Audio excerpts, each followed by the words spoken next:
Hey everyone, and welcome back to the Dungeon Beneath. We are on floor three, or going into floor three. But what's happened is I saved and quit last time after the second floor, and logging back in, it actually made me redo the fight. So the fight went basically the same, but when I choose my artifacts, I've got a different selection here. So the one we had last time, unfortunately, is no more, and we're going to have to pick from some new ones. I've had a quick look over these. We don't have any elementals, so this one's useless. Fighters gaining an attack and that's less help is pretty good. Allied mages not being exhausted is kind of nice because it means we can move our mage around, and our mage is sort of our one good unit at the moment. The ability to move her around and do that huge damage without her getting exhausted is probably going to be pretty good. So I think here I'm going to grab this, and we'll dive on into floor three. I'm not rating our chances, but let's see how we get on. We are in the abyss. Let's go see the witch.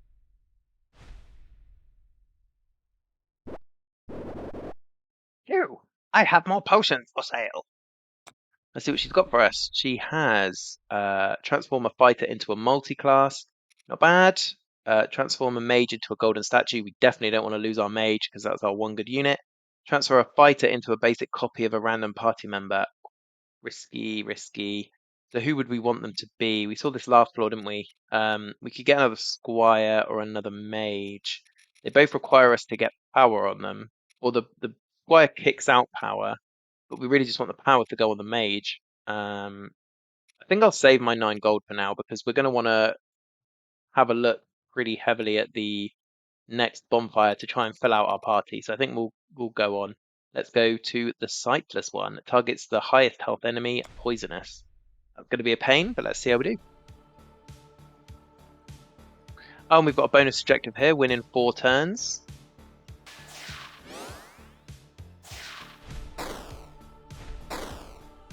The early damage out. So let's just familiarize ourselves again with the party. Our hero's only got 1 life left, which is a bit nasty. We could do with some help coming through. She does 3 damage, and after she attacks, she gives an ally in the lane +1 power. This is our MVP, Mage of the Sun. She's level 3. She does 4 damage by default, and then she has 5 life. She's also got shield because of one of the items that we've given her, the Flypays necklace. And when she gains power, she gains double the amount. So our whole build is sort of based around our hero and the squire buffing up her and her getting huge amounts of power. We've got the squire who's level 2. He only does 1 damage, but he has 6 health. And at the end of the round, he gives an ally +2 power. And then we've got our little rogue who's actually been doing a bang up job. He moves from lane to lane because he's inexhaustible, which is good. And he only does 1 attack, but he is poisonous, so he can get a poison in on an enemy and they'll keep ticking away damage. And finally, we've got the Tanner, level 1 human fighter, 2 health, 10 health because of the dragon scale shield that he's got, which makes him kind of useful. Only 2 damage, but if he gets a kill, he gets some gold. He's definitely one to replace now that we're on floor 3. Let's see what we're dealing with. So we've got this skeleton here who's going to target our highest health enemy. Actually, it's irrelevant. He's not going to attack through. He's just going to be killing off our front line with poison.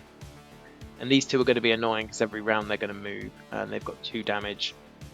And they started with 20 health, but we've done a bit to them already. Now, if we look at the attack order, we're pretty quick compared to them as well, which is nice. So, let's have a think. This middle row at the moment, there's no actual damage coming in. I think stacking these up is going to be our best way forward. Do we try and just blitz down the boss? Maybe. It's got 25 health and these are going to move. I'm not sure if that's a good tactic or not. We do have a lot of health on our side though, so we can probably tank this fight quite well. What I think I'm going to do is... yeah, maybe we'll just start wailing on the boss. Or actually, maybe it's better to get poison in on the boss and that will pick on throughout the fight. Winning in 4 turns, I'm not sure we've got enough damage for that. Let's see. I think we'll send it as is and we'll see how we go on. There's that poison, which is going to be pretty nice.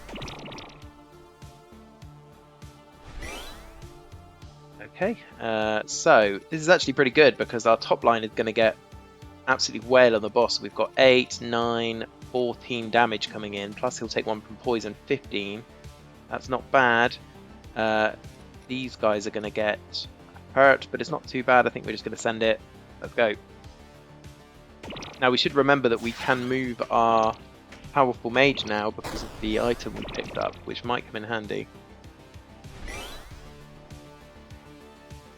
And actually, I think we'll do just that and we'll get the kill. So if we move her to here, her massive 8 damage straight on there is going to be huge. And yet she's going to attack before the enemy as well, so I don't think we should lose any units. So this is pretty nice. And we've done that bonus because of our OP mage here. This is great. We get 5 gold. That's going to come in handy.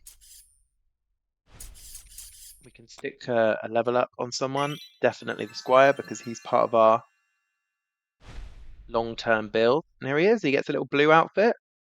Love the color change.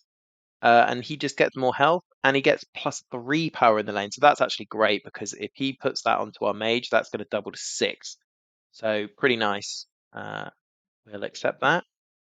So I think we're going to have to go to the campfire because we really need to find some good units here. Let's see what we've got. So we have Tor the Exiled, who's a beast fighter. He gets an extra attack for every allied beast. I mean, we're just not going for beasts, so that's not going to help us. We've got another beast fighter, gets an armor for each damaged ally. Doesn't do very much here. And then we've got this armor smith who gives another ally in the lane +4 armor. So useful for sort of maintaining alive, but we want power synergy, I think. I might buy this potion just to allow our hero to take a hit potentially, and we'll refresh, see what we get. So we have the cleric, which restores 2 health to a ally every turn. It's pretty nice. We've got the butcher. When they kill an enemy, restore a health to a non-heroic damaged ally 3 times. Again, pretty good. Or Javelinier attacks after gaining armor. Again, we're not going for an armor build. We need some of these power characters. I'm sure we should have the power synergy. Let's go again. Again, beast. Beast. Yeah, these aren't great for us. And another poisonous. This is like almost a better version of our little rogue. Still not great. I'm going to keep rolling. So we've got the sword dancer, has +3 attack when at maximum health. Would go well with a health build. A druid, which would summon a wolf twice at the end of the first round. Pretty good. Or the battle cleric, restore 1 health to all characters in this column, and that's going to heal up our front line. I mean, that might be pretty nice. 7 health at a base is pretty good. It is a mage. Have a quick look at this item. That's a fighter only, so we can't put that on him, but we could put it on one of our other guys. The Tanner is really not doing very much for us anymore. So I think I'm going to sell him. It's going to keep our front line alive a bit longer. Pretty nice. Yeah, I think I'm going to go with that, and then I'll stick the shield. Oh, I can't stick the shield on the gnome because he's got +3 health. That's perfect. So we'll stick that on him, stick that on him, and now we've got a nice tanky front line. I guess I'll re-roll one more time because these cost 5 and we have 7. Let's have a look. +2 power to allied lizard folk. Don't have any lizard folk, so that's not great. Summon an enemy greater void wisp, which attacks itself and then deals 3 damage to all allies. So basically what that's doing is dealing 3 damage to the enemy every turn. That's pretty nice. Here we go. When this character gains power, summon an immovable mirror image. And the mirror image has +2 attack, 1 health, and cannot be moved. So that's kind of nice. We're going to have a bit of a power battle between Zed the Eternal Trickster and our Mage of the Sun because they're both going to want power. We could put one in each, one in the lane with our hero and one in the lane with the squire, and they'll both be getting power. You know what? I think we'll try it. I think we'll say goodbye to our little rogue guy because he's done us proud. And we'll give this person a go. Now, we could put her in the front line, we could put her in the back line. I think what I'll do is put her in the back line, because what's going to happen is if she summons an immovable mirror image, hopefully it will summon it to the front line, and then it might continue to get healed, although actually it's only 1 health. It is only 1 health. That being said, it is just a blocker that's going to protect us. Yeah, I think we'll go with that. And then we'll stick this on him, and he's going to be really tanky. We are going to have a little issue on our first round that we're going to have a gap in our front line. But let's see how we get on. We're going to take on the Abyss Walker, who's going to summon a Flame Wisp every round. I think we've increased the power level of our team, but we will find out in this fight. So that was nice that we immediately killed one of these. But these, when they die, they give all allies +2 power. So this boss is going to really start racking up. Luckily, we're very tanky. And what's even better is that there's nothing on the top line now. So this is good for our Eternal Trickster, who isn't going to take any damage. Our middle line is pretty set up because this +3 power is now guaranteed to go on the Mage of the Sun. We'll double it to 6. That'll give her a 10 attack, which is nice. Also, this 5 damage is going to take out this Flame Wisp. And our Battle Cleric is sort of just here to keep our front line healthy. So let's send it, see how we go.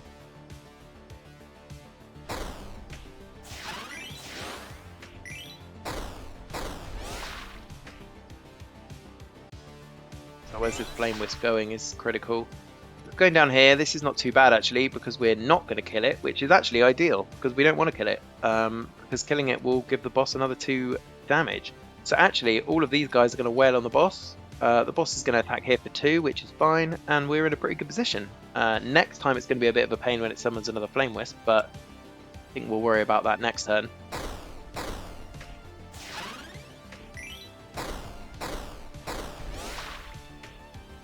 And there we go, we've got another little mirror image here who's just going to tank some hits.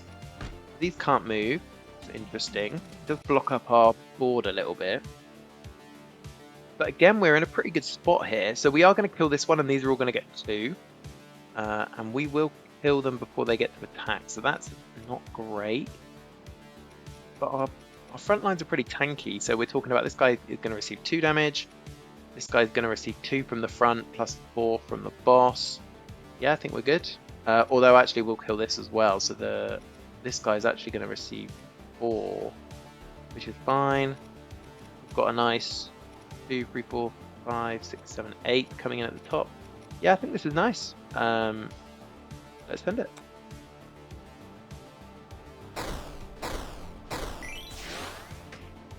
It's a shame that this flame blocked our big attack from our Mage of the Sun, but I don't think it's going to matter.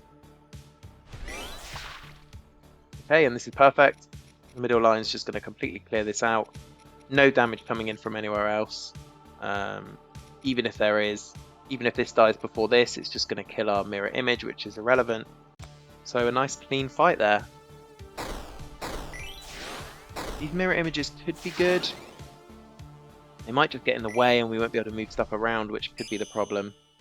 I could see more benefit to them being in the front line because they're going to tank a hit for us. And who do we want to level up here? So, oh, actually everyone is level 3, so there's no one to level up, so we might as well sell this. And I think we'll go and look at some equipment.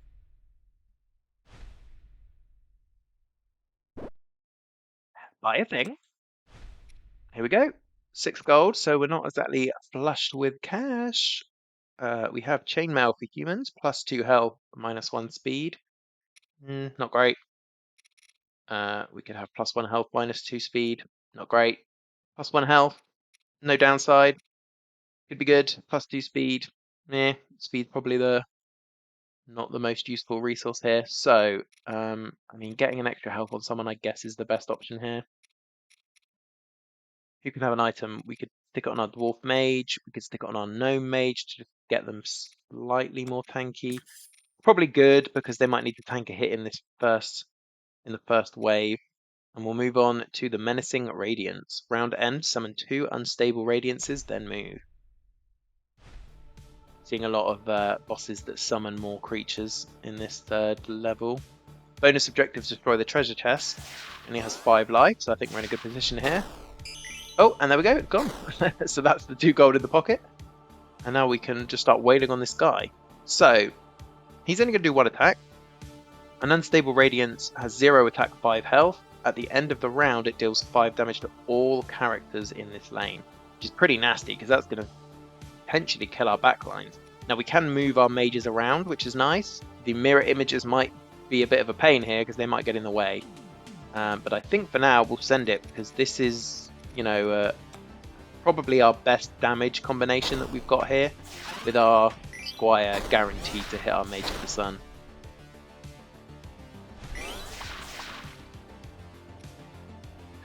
So we're going to end one of these, but the other one is going to go off. Now luckily our Mage of the Sun has this shield, so we are going to tank that. So I think we're just going to send it here,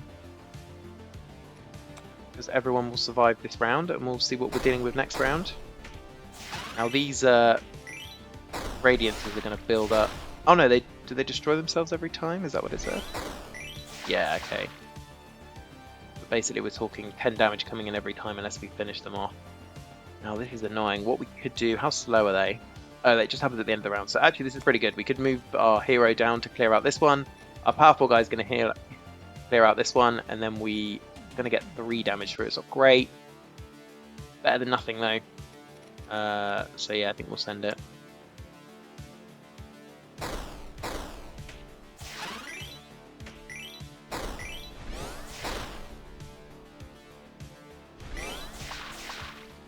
Nice. Okay. So looks like we've got the same again here. Basically what's happening is the boss is just going to do 3 damage through to us every time. We're healing up 2 damage every time. Basically 1 on both of our front units. We're going to clear out these 2. We're not getting our big damage through, which is a pain. We could swap him up to the top level, but then we won't kill this one. So I think we're just going to keep slowly chipping away. Our little guy at the top is going to keep doing 2 damage every time.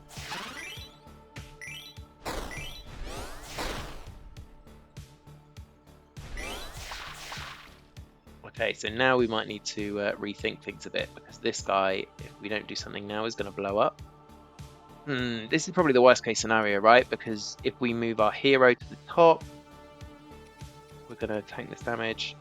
She is back only, so although we can move her, that's not great. We could swap her, actually. This might be good. Oh, and all of our mages are inexhaustible. Okay, this is perfect. So, our Mage of the Sun will destroy this one, these guys will destroy this one, and this time we'll just get 3 damage through on the boss. So again, it's going to be a case of slow and steady wins the race, I think. If we can keep clearing out these radiances, we're not taking too much damage. Okay, again, looks like we're good. So our Mage is going to get 6 off, this guy's going to get 5 off, and then we're free to do a nice 7 to the boss this time. So yeah, we're good.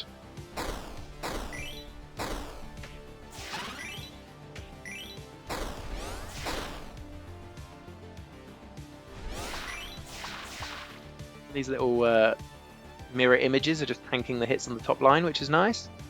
Yeah, again, we've got a total of 5 coming in on every row every time, so we're pretty safe from these unstable radiances blowing up.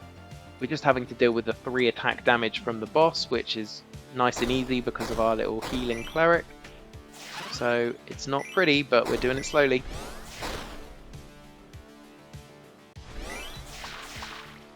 And we'll just send it again, and that's the fight.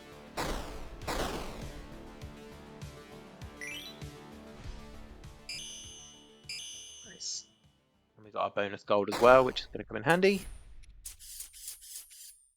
Now, again, we can't level up anyone, so we'll sell that. We could do this for some extra gold. I would like to find another puzzle piece. I don't know if I like these guys or not. The 1 health for every character is kind of nice, but 1 is not much. We get into these harder fights.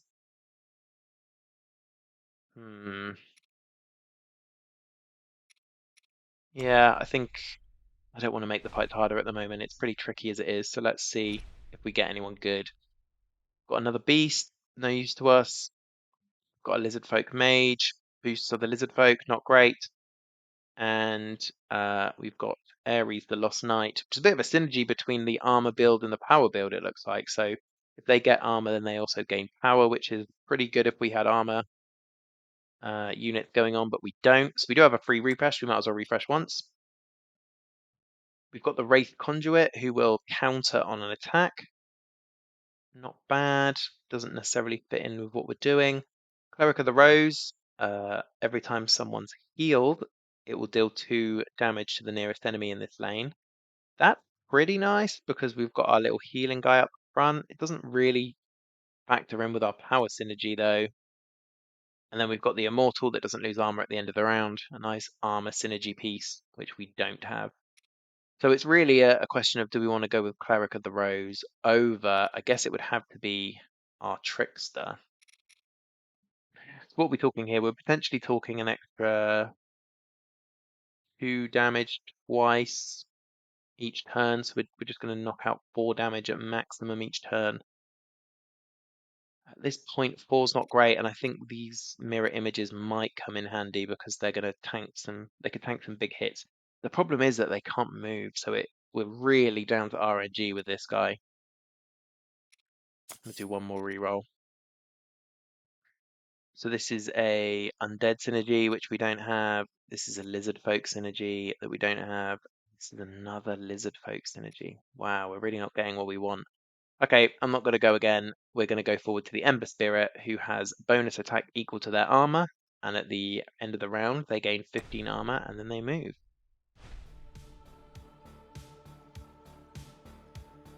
No bonus objectives this time, but we do have an environment hazard. So at the end of every round, it's going to deal 1 damage to a random character twice. Bit annoying. What we're looking at here, if I remember rightly, if you destroy the urn, it will destroy the boss. But if you just focus all your damage onto the urn, then the boss hits for mega damage because its attack is boosted by how much armor it has, and it gets 15 armor every turn. So the more damage you do to the boss, the less damage it does. If you can do 15 attack damage to it to knock down its armor to 0, then it actually doesn't do any damage, which is pretty nice. So right now it's going to do 15 to this guy, who can take it because he's got 15 plus 4. We want to make sure that our Cleric of the Sun gets a nice boost.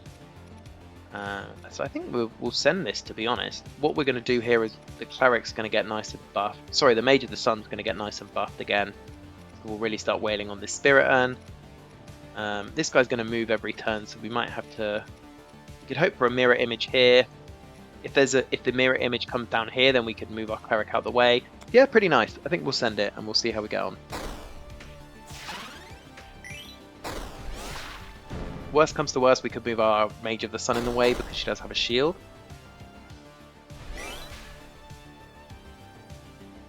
Okay, and this is perfect. So our mirror image is going to tank this hit for us.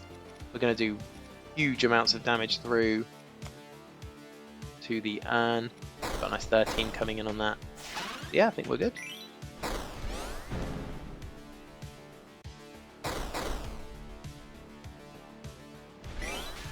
Luckily, the Flame Altar's not hit our Mage of the Sun yet, so we've still got the shield active, which is nice. So, this turn, we're actually going to kill it before it attacks, so I think we're good. Worst case, we lose our little Cleric guy, which doesn't really matter. But no, we're good. Perfect. The team goes marching on. We take our 3 gold. We sell our potion. Now, do we just stick with the team we've got? Or do we go for one last dive into the larger campfire, which gives us more options? I think we're going to go to the campfire. There's got to be this crucial piece that will make it, make everything come together. I could search through, there is a book on this which shows you all the characters, and I could have a good look through here to see if there's any ones that specifically would fit our build, but I think it's quite fun to see what pops up. So we've seen the Immortal before. Sage of the Word. When someone gets healed, give a random ally +2 power. Now this could be good. This could be good. So if we're going to be healing twice a turn, he's going to be dishing out +2 power twice. If it goes on our mage, that's going to be doubled to 4.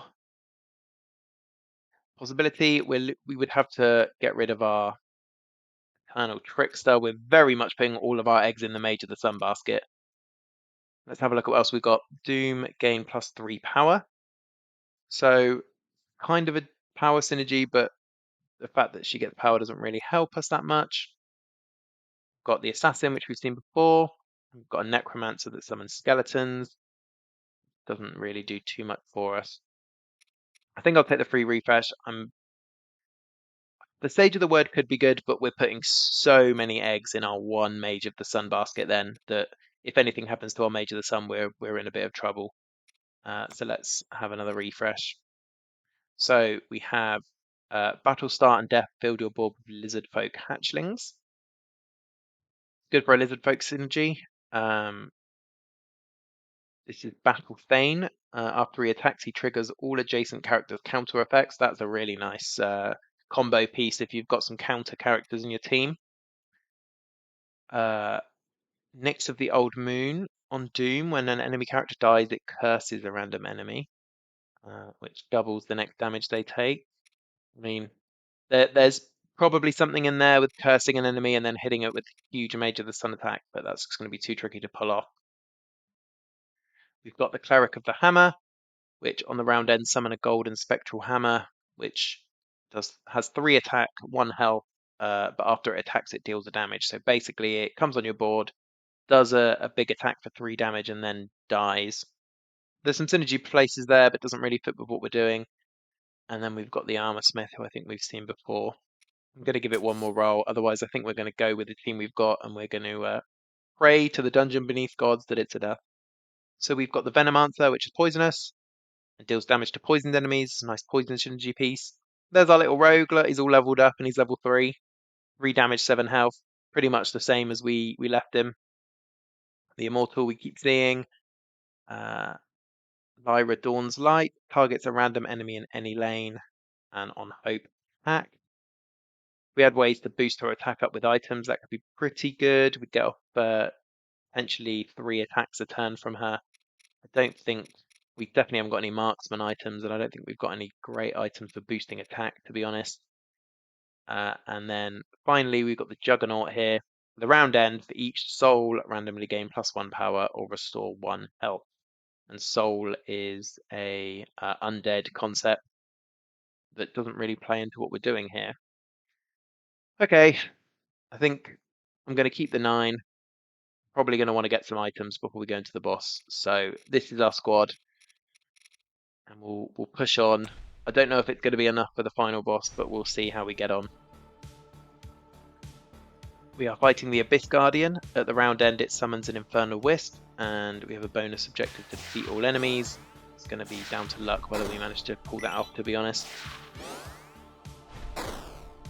It looks like every time one of these die, it's going to give the boss 1 attack. That's exactly what's happening.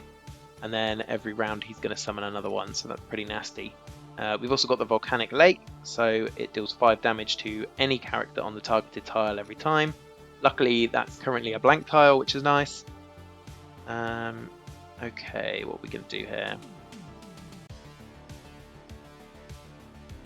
So, quite nice that these 2 on their own on their first attack are going to clear 1 out, and then have a straight route through to the boss. Boss only has 25 health, which is good. He's going to kill 1 off, which is nice. Do we want to summon the mirror images this time? The problem with summoning too many mirror images is that we're going to block ourselves out. So if we've got a full board, we're not going to have a gap to move our people off of these tiles, and they're going to take the 5, which is pretty nasty.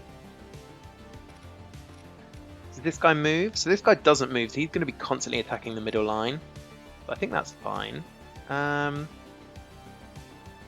This guy doing 2 every time is not a problem, so I think that's fine. We'll just leave him. What I might do is move our hero to the middle, and I think the strategy here is just going to be wail on the boss as much as possible, try and get him down quickly. Not worry too much about these. Maybe in the final turns we can try and kill some off, but the more we kill, the more we're buffing the boss up.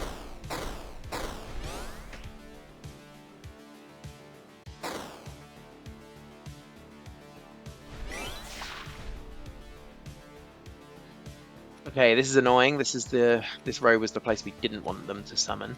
Also, our squire's going to take a hit if we leave him here, so we can move him, which actually works kind of well. He can block this attack. Hmm. Yeah, this is already a bit tricky. I think if I leave this top row as is, they will kill it next time. Yeah, I think I'd rather do the 6 on the boss, so I think I'll send it.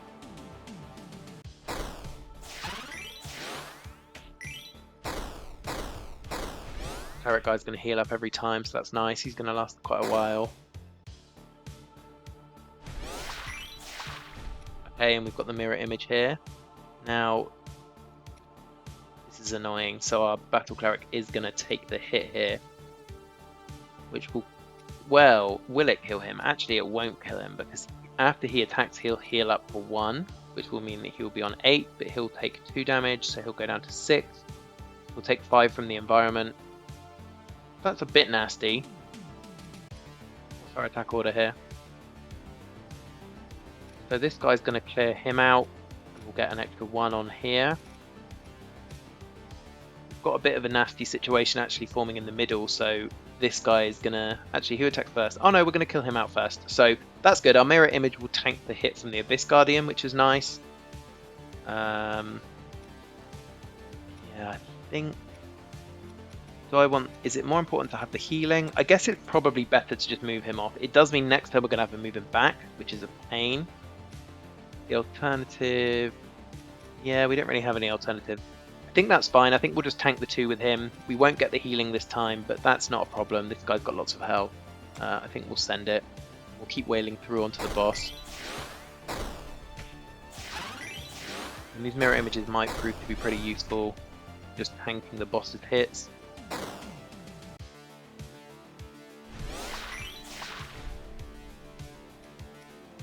Okay, so we've got 6 damage coming in here. This row is fine. Tricky one. So I think what we actually probably want to do is this. 8, 9, 10, 11. I mean, we could even move this guy to here and we'll get the kill this turn. We won't kill these. Do we want that extra gold? I mean, we could try for it. We're in a pretty good position. So I think I will do this. Everyone will survive. Our mirror image on the bottom will die, which is fine. Our tanky squire will take 6, which is not a problem. We'll kill this one. I mean, we're probably going to struggle to kill them all next time. That being said, our Mage of the Sun can take one out and he can move around freely. Our Gnome Mage won't be summoning a mirror image, which might be good because it gives us a bit more freedom to move people around. I think we're good. I think we'll send this. Oh! Whoa, that was close. So I did miss that the volcanic lake is attacking on this tile. So if I leave this guy here, he is going to die. So I could move our mage down, move him back. That's probably the best scenario here. Clear this one out. We're going to do a lot of damage on the boss, which is nice. Yeah, okay. 11 through to the boss. So he'll be on 1. So then it would be down to the last round whether we can kill all of the flames before getting that final hit. Oh, okay, I miscalculated. We obviously must have missed something there because we finished the boss off, but that's fine. At least we didn't die or take any hero damage. So I'll sell this, and oh, we do have another campfire, so we could have one more go at the dice. You know what? I'm going to have a quick flip through the book. I'm going to go to just the level 3 characters, and you can see here that there's a lot to unlock, some I haven't found yet. Let's have a quick look at what we found and see if any of these have power. So that one gets power with armor. That's the soul that we saw before. Attacks twice is pretty nice. Devourer. Yeah, there's nothing there that's stinging out to me. There could be some leveled up level 2s or level 1s that would be good. There probably is, but I think we're set with these guys. I think they're a winning team. Let's rejig. There we go. That's back to normal. Oh no, there we go. So let's go and get some items. Let's build them up. Let's make them the best they can be. They've deserved their chance at taking on that final boss, I think. So we've got +1 health. Battle start, gain 2 armor. That's pretty nice. We've got on a fighter, Doom restore 1 health. So every time we kill an enemy, they get a health back. Pretty nice again. When a character kills an enemy, deal 1 damage to a random enemy. Meh. Fighter +3 health. Could be good. So where have we got spaces? We've got lots of spaces on our dwarf mage, but he is not a fighter, and a lot of these are fighter only. We have no spaces on him. Our human mage is done. Our gnome mage does have 2 spots too. We've got a free reroll. I'm going to give it a reroll because I'd rather maybe get something on our gnome mage to buff them up a little bit. Gnome, follow up. Deal 1 damage to all poisoned enemies. No poisons, that's not great. Battlestar, gain 4 armor. Could be good. When this character kills an enemy, restore 1 health. Could be good. We don't... Our person who's getting all the kills is the mage. They're not taking loads of damage, so not great. +2 attack. Take 1 damage every turn. Yeah, not good.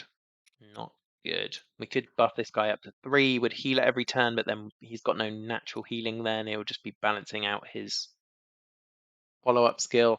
I think I'm going to take the +4 armor and stick it on our Z so that they're a little bit more tanky for that first turn. I'm going to refresh and then we'll see what else we've got. So we've got 8 gold left. -1 attack, +5 health for a fighter. Round end gain a power on a mage. Okay, great news for the Mage of the Sun. They've already got 1, but what would we get rid of? The shield's nice, but maybe we can do without the shield. The round end restore 1 health. That's probably not doing much for us, so let's take that off. That can go on anyone, actually, so that's pretty nice. So we probably want that on one of our frontline guys. Let's just double check before we buy this. This is +1 health on a human. This is -1 health, but you gain a gold. No point, we're right at the end. So let's stick that on our Mage of the Sun just to buff them up even more. And then who do we want healing every turn? I imagine one of these 2 guys, because these are the tanky boys. Our Dwarf Mage is probably slightly less tanky. This guy's got this big shield on. He also gets a health back every time an enemy dies. So yeah, I think we'll stick that on him. We've only got 1 gold. Can't do anything else. We're in it now. Let's see what happens. The Mind Reaver attacks apply a random status effect and attacks randomly. Not great at all. It's very hard to plan against that when we don't know what the status effect coming in is going to be. These just get an attack every round and then move. They're just going to get in the way. I think our best chance here is going to be to try and get as much damage through as we can onto this guy. Do we want to... I guess if we get some mirror images out, it might help us. Oh, this guy doesn't need to be front, actually. There's an argument for moving him back so that we always get the mirror image to the front, which would be nice. The problem is then we're talking about these 2 tanking, which is not too bad.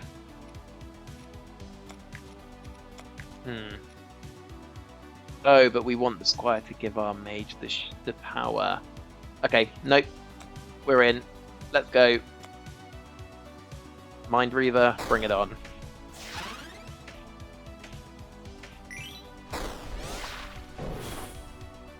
Okay, that's perfect, because our mirror image has gone exactly where we'd have wanted to go.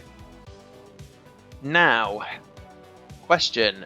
Do we want to move this guy back so that we get a Mind Reaver, a mirror image here too? The mirror images are much better on the front line. They tank a hit for us. That could be pretty good. That could be pretty good. Maybe we should move him down, actually. Move him down to get the health. Yeah, I think I'm going to do this. What we're going to do here, we're going to tank some damage on him. The mirror image is going to take a hit. Oh, our Zed has been paralyzed, I think. So he is turned to stone, so he's not going to attack this time. That's fine. At the moment, though, we're not going to summon another one. So do I want to give the power to him? I think... I'm not sure if Zed's ability is going to trigger when they are paralyzed? Let's find out. Let's send it. The enemy's going to attack first anyway, so our mirror image will die, so the power's guaranteed to go on them. Let's see if we get another mirror image or not. It did trigger, so that's good. Okay, so we're going to have to do a bit of rejigging here. So... Oh my goodness, I've just realised that the Battle Cleric is also a mage and is therefore doesn't get exhausted when we move them. That's great news. Okay, there is a lot of damage coming in down the bottom. There's 4, so our mirror image is going to die, and then at the moment our Mage of the Sun's going to take the hit. That's not bad. Our Zed is cursed, so the next time they take damage they take double. That's nasty. We're probably not going to want them to take any more damage then. So the question is, do we move our Battle Cleric down to take this? I think maybe we do. Because if we set it up like this, we're not going to get power though. Okay, this is still good. We're going to buff up the mage again from our squire. We're going to get another mirror image either here or here. This battle cleric's got loads of life. We're not really needing the healing right now. Yeah, I'm happy. Let's go. If anything's going to catch us out here, it's going to be one of these status effects that this guy's dishing out.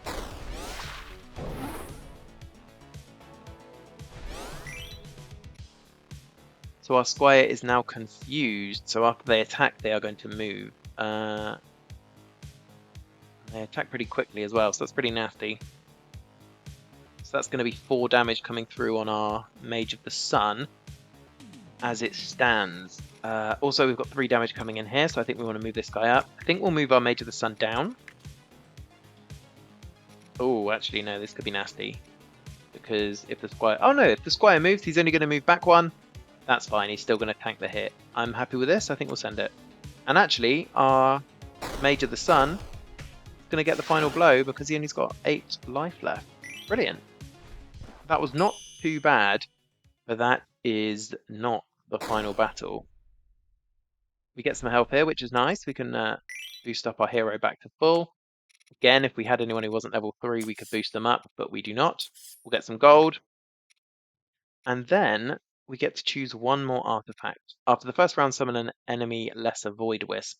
I think injures all the enemies. It's not bad. It's good for Doom builds because you get an extra Doom trigger when the enemy dies. Allied fighters gain an attack and lose a health. We do have a lot of tankiness on this guy. It's basically just 1 attack for him. It's not terrible. Battle start, give all allies 2 armor. That's pretty nice for that first round, just to tank a good hit while we get the mirror images out. We've got some rerolls here. I think if anything it's going to be this one, but I think we'll reroll for something fun. Battle start, poison 2 random enemies. Could be nice. When an ally loses shield, give them an attack. Only really affects our mage. Summoned allies gain an attack. That's not bad, actually, because we are summoning every turn. So it means that our mirror images will be 3 ones instead of 2 ones. Now let's look again. Staff of the Void. Round end, deal 1 damage to a random enemy. Very basic. Allied humans and dwarfs get a health. That's pretty good. We've got mostly humans and dwarfs. Or your hero has Doom, gain a power. So who have we got here? Dwarf, human, human, human. So yeah, we're basically saying 1 health across the board for most of our team. A bit boring, but it might come in handy. I think we're going to go for it. And then let's move on to the keeper.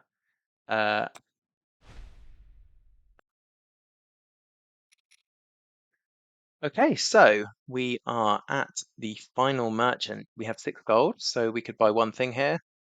We can refresh as well. When this character kills an enemy, deal 1 damage to a random enemy. Plus 2 health on a fighter. Plus 2 health and minus 1 speed on a human. Let's rejig our party here, so we're back to how we like it. I think that's our general setup. I'm not blown away by any of these. I think I'm going to refresh and hope. So we have plus 1 health on anyone. Pretty nice. Gold is not useful. The gnome, when a poison character dies, we don't have any poison. Battle start, gain 4 armor. So that's useful for that first hit. So Would you rather this battle cleric had an extra health or an extra 4 armor? I think. Who else has got a space? Our mage. We could refresh once more. This is the last chance. Okay. We'll have one more luck. Mage, when an ally deal 1 damage to the nearest enemy. That's actually pretty nice because our mirror images could be continually dying. So I think we'll pick that up. 8 speed. Summon a Blood Wisp when a mage dies or +2 health. No, let's grab this one. We'll stick it on our Z Eternal Trickster. And here we go. Into the final fight. Now this one is usually pretty tricky. I don't know if we've got a good enough synergy, but we'll see. And we are against the old god Abaddon. Transforms every turn with a whopping 250 health. Oh, there we go. 242 health, much more manageable. So we don't know really what's coming yet. So I think we're just going to have to send it, and we'll have to adapt on the fly. So let's go.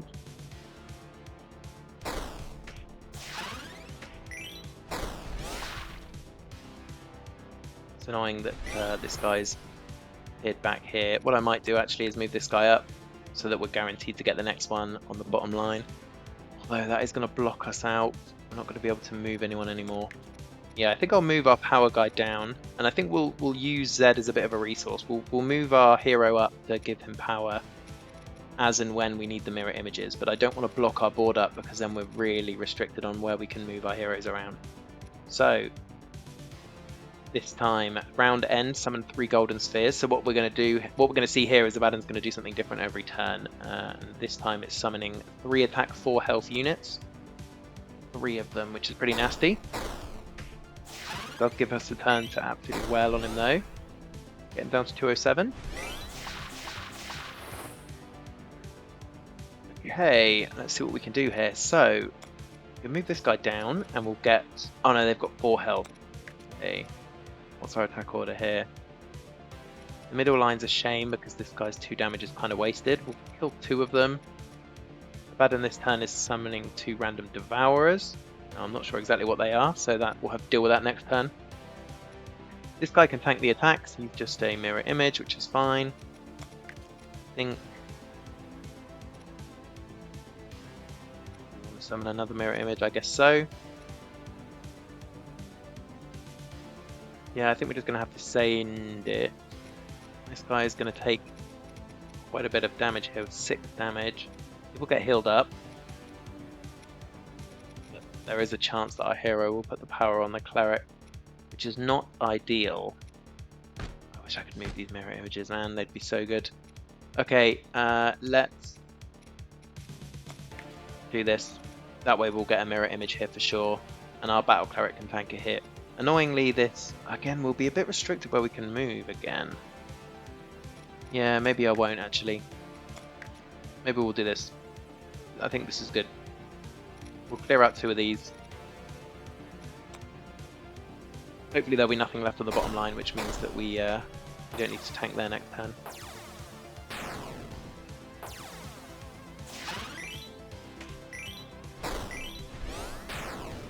Oh, of course there's something left on the bottom line, I didn't kill it.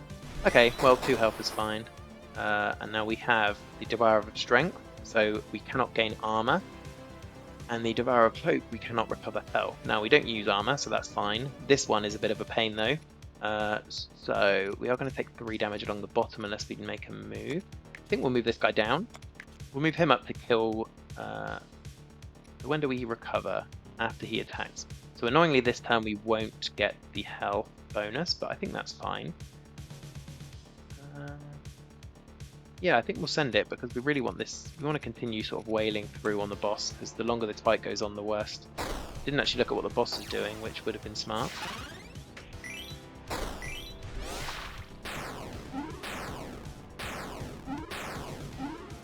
Oh, nasty. So this time it's summoning a poison sphere that's going to poison the lowest health enemy. That's going to be annoying, so that will be the end of our trickster. Unless we can summon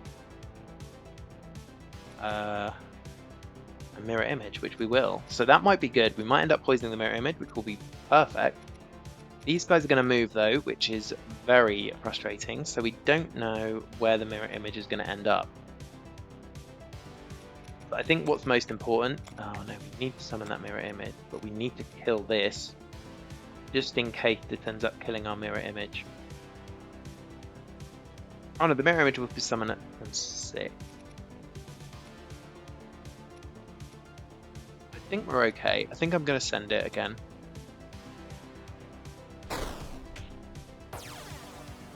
See, there's a lot to juggle in these final fights. There's a lot going on here. These mirror images are turning out to be pretty clutch, to be fair. So this is on death, which is fine. And that's going to be straight away, because this guy is going to attack pretty quickly. Actually, our mirror image attacks first. We need to make sure our mirror image doesn't die. Which is fine. He's going to attack through onto the Devourer of Strength for 5. Ooh, I'll race up to 8 attack this turn. But our Mage of the Sun has his shield, which is pretty good. So I think we're going to mix it up. And we'll have our hero buffing up our Mage of the Sun this turn. I think we'll send it. Hopefully I've calculated this right.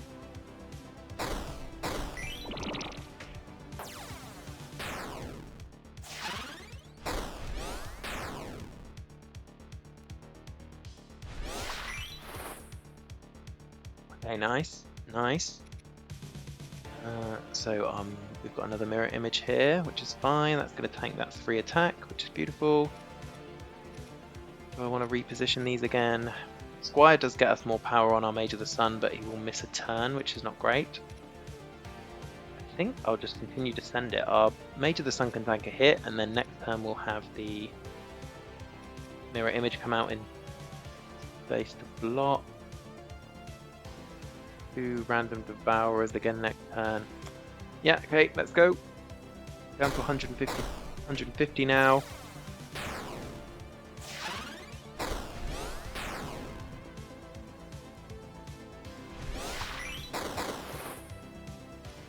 Okay, so we've got the armor. We've got another one that doesn't allow us to gain armor, which is fine. And then the health one, which will die pretty quickly. This guy's going to do 3. He's only doing 1, but he's going to he's going to confuse 3 of our people and do 1 damage 3 times. We want to move him forward because that way he'll trigger the heal. He attacks. He doesn't attack fast enough. Sorry, he attacks too fast, so he's going to try and heal everyone before we've taken care of the Devourer of Hope. But I don't think we've really got a way around that. Actually, we could swap these 2 over. These 2 will attack 1 and 2, so they will actually get the kill. We'll heal up here, which is good.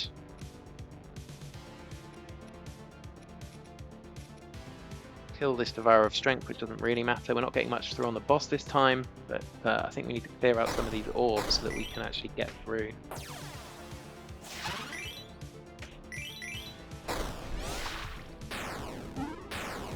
I think this fight's very much going to be for us managing our mirror images and trying to just get health back when we can. So this time it's going to summon a Poison Sphere, but it's not attacking, which is nice. We've got 3 damage coming in on the bottom line. Not a problem. What I could do is just tank that with the mirror image. Hopefully. Oh, actually, this guy's going to move into that gap, which is annoying. He's got plenty of health, he can take it, it's fine. Okay, we'll send it. Actually, this could work out well for us, because if I move our hero up here, and we went somewhere and mirror him. Yeah, I think that's okay. We'll actually get 2, we'll potentially get 2 buffs on the Mage of the Sun if the first one goes on him, which it did not.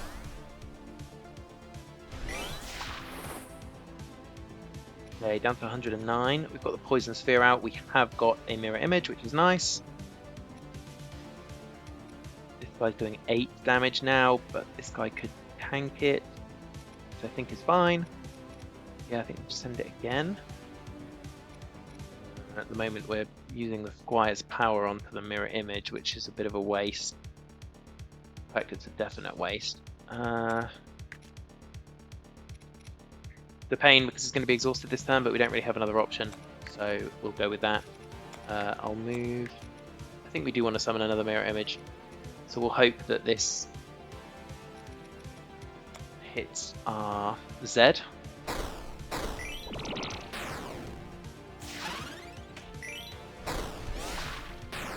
Perfect, it did indeed, and we have a mirror image, and this time it's at the front, which is where we want them to be.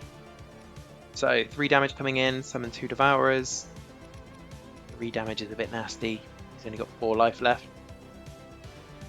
So he does restore a health every turn, plus his ability restores a health, so we'll restore 2. I think we'll send it and then we'll reposition next time.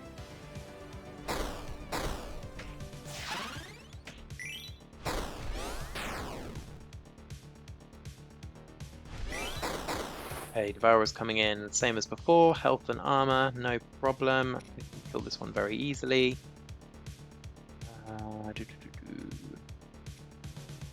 Alternatively, what's he doing? Confusing and attacking 3 times. Not great. I was wondering if we can get 7 on the top row. 3, 4, 5, 6, 7. We can, but then it's kind of pointless because I could move him down here actually. Put the 14 through on the boss. Does mean that we're not getting the heal in this turn. No, I think it's better to play the slower game.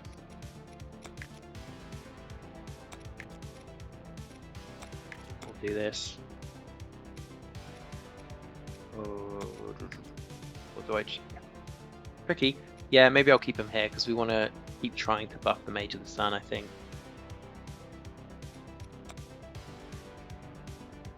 The Mage of the Sun's going to clear this guy out. That means that our heal can kick in.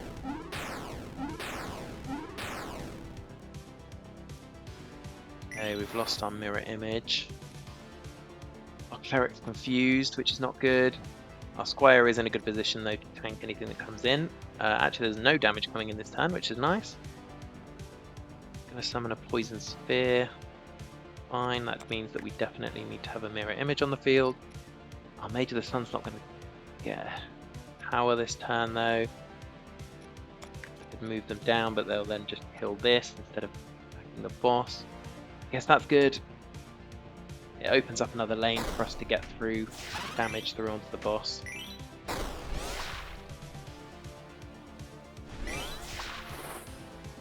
Okay, this is going okay. Poison Sphere will die and kill the mirror image, which is exactly what we want. 8 damage through to the squire. Absolutely perfect. Absolutely perfect. Let's end it.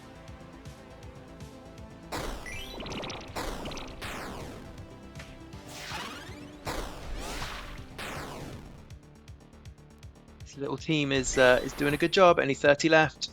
Going to summon 2 Devourers, deal 3 damage. We can definitely take 3 damage. I think we're going to move this guy to the front so he triggers. Yeah, I think we want to keep buffing this guy. Trying to get more mirror images. The mirror images are coming in clutch.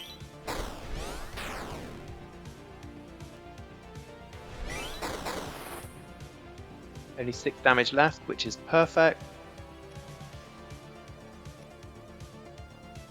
So, if we move our mage down, I think we are good to go. We attack before they do. Mage of the Sun for the win! Big 14 damage. And our little heroes have done the job. The portal remains open. Absolutely great performance by the team. Mage of the Sun, definitely the key piece. Major damage, a few unlocks here. What a performance. Thanks everyone, that has been the Dungeon Beneath. I hope you enjoyed. Let me know via a comment if you've checked out this video, or stick a like, because that always helps let me know that I'm making good content. And I think I'll be going into another run soon because, like I say, this is one of my favorite games. It's great fun to explore the different builds that you can make. And we'll see what next time brings. Thanks very much. See you soon.